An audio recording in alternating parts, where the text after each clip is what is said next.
I am seriously impressed, goosebumps on my hands कि मैंने आज क्या देखा है। I will talk about it.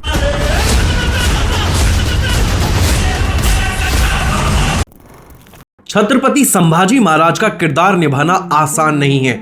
उनका गुस्सा, उनका स्वाभिमान, उनकी रणनीति केवल एक बेस्ट एक्टर ही निभा सकता है। तो विक्की कौशल के कंधों पर अपने आप में एक बड़ी जिम्मेदारी थी, लेकिन विक्की कौशल ने इस किरदार को इतने खूबसूरती के साथ निभाया है कि वो हर एक सीन में विक्की कौशल नहीं बल्कि खुद छत्रपति संभाजी महाराज लग रहे थे।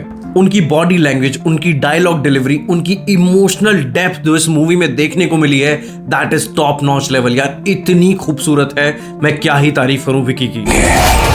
मौत के घुंघरू पहन के नाचते हम और हमारी मौत मराठों के हर घर एक नया सिवा। अब छत्रपति संभाजी महाराज का रोल कोई भी एक्टर निभा सकता था, लेकिन विक्की कौशल ने इस रोल को जिया है।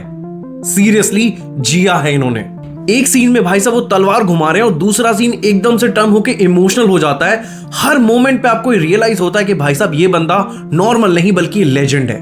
Vicky Kaushal, I salute you man, seriously you are amazing. Chhaava यार सिर्फ एक फिल्म नहीं है बल्कि इतिहास का वो सुनहरा पन्ना है जिसे मुझे लगता है कि हर एक यूथ को देखना चाहिए, उसे महसूस करना चाहिए और ये जानना चाहिए कि हमारा भारत देश कितनी वीर कहानियों से और कितने वीरों से भरा हुआ है। छावा सिर्फ एक हिस्टोरिकल मूवी नहीं है बल्कि एक इमोशनल एक्सपीरियंस है और जो आपको आखिरी तक बांधे रखती है इस मूवी को देखने के लिए। ये फिल्म आपको बिना किसी ओवर ड्रामेटाइजेशन के छत्रपति संभाजी महाराज की जिंदगी के बारे में बताती है कि उनका संघर्ष कैसा था। अपने आप में जो स्क्रीन प्ले है वो इतना टाइट है कि मूवी आपको 1% भी बोर नहीं करती है और ये आपको बार बार एहसास दिलाती है कि मूवी कितनी ग्रैंड है अपने आप में। यूजुअली जब भी कोई हिस्ट्री बेस्ड मूवी बनती है इंडिया में तो मैंने अक्सर ये देखा है कि भाई साहब जो मूवी का पेस है वो काफी ज्यादा स्लो होता है और मूवी हिस्ट्री मूवी कम एक डॉक्यूमेंट्री ज्यादा लगने लग जाती है। And the best thing I like about this movie कि ये दोनों ही चीजों को बहुत ही बैलेंस तरीके से लेकर चलती है।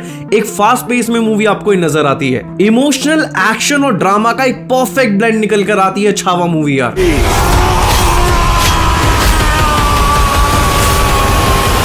जो फिल्म का फर्स्ट हाफ है वो इसके एक्सपोजिशन और बैक स्टोरी पर काम करती है, लेकिन धीरे धीरे जब आप सेकंड पार्ट की तरफ इसके और सेकंड हाफ की तरफ बढ़ते हैं देन यू रियलाइज कि फिल्म का जो पेस है वो काफी अच्छा हो चुका है।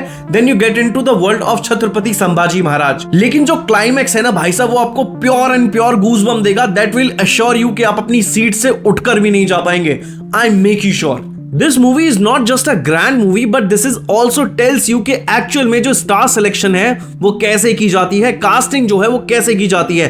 That is the one of the best example this movie shows you, क्योंकि इसमें विक्की कौशल है, देन उसके बाद अक्षय खन्ना, डायना पेंटी एंड देन रश्मिका मंदाना। अगर कोई तुमसे पूछे कि बेस्ट नेगेटिव रोल का अवार्ड अगर किसी को दिया जाए तो बिना सोचे समझे बोल देना अक्षय खन्ना, क्योंकि औरंगजेब का जो इन्होंने रोल प्ले किया है मुझे नहीं लगता कि अक्षय खन्ना से बेटर ये शायद कोई ही डिलीवर कर पाता। विक्की कौशल के बाद अगर किसी ने बिजली गिराई है तो भाई साहब वो है अक्षय खन्ना। औरंगजेब के रोल को जिस तरीके से उन्होंने पिक किया है भाई साहब, पूरा स्क्रीन का लाइमलाइट लेकर जाते हैं वो। उनकी परफॉर्मेंस की मैं जितनी तारीफ करूं उतनी कम है। हर जगह आपको लगेगा ये परफॉर्मेंस जो है वो ओवरडोज मिला है मुझे। जब जब अक्षय खन्ना स्क्रीन पर आए हैं उन्होंने एक एक सीन हाईजैक किया है भाई साहब, विक्की कौशल के हाथों से छीना है। एंड ट्रस्ट मी, औरंगजेब के इस रोल को अक्षय खन्ना से बेहतर तो कोई और कर भी नहीं सकता। रश्मिका मंदाना एंड डायना पेंटी का मैं एक्चुअल में बहुत बड़ा फैन नहीं हूं, लेकिन जितना रोल उनको दिया गया है they have done the tremendous job यार। अगर अभी भी तुम्हारे मन में अगर कहीं से कहीं तक ये सवाल आ रहा है कि तुम्हें छावा देखनी चाहिए तो मैं तुम्हें बता देता हूं कि फिल्म एंटरटेनमेंट है, मसाला नहीं, इमोशंस है, ड्रामा नहीं, इतिहास है लेकिन बोरियत नहीं। So go and watch Chhaava and subscribe the movie box. Thank you.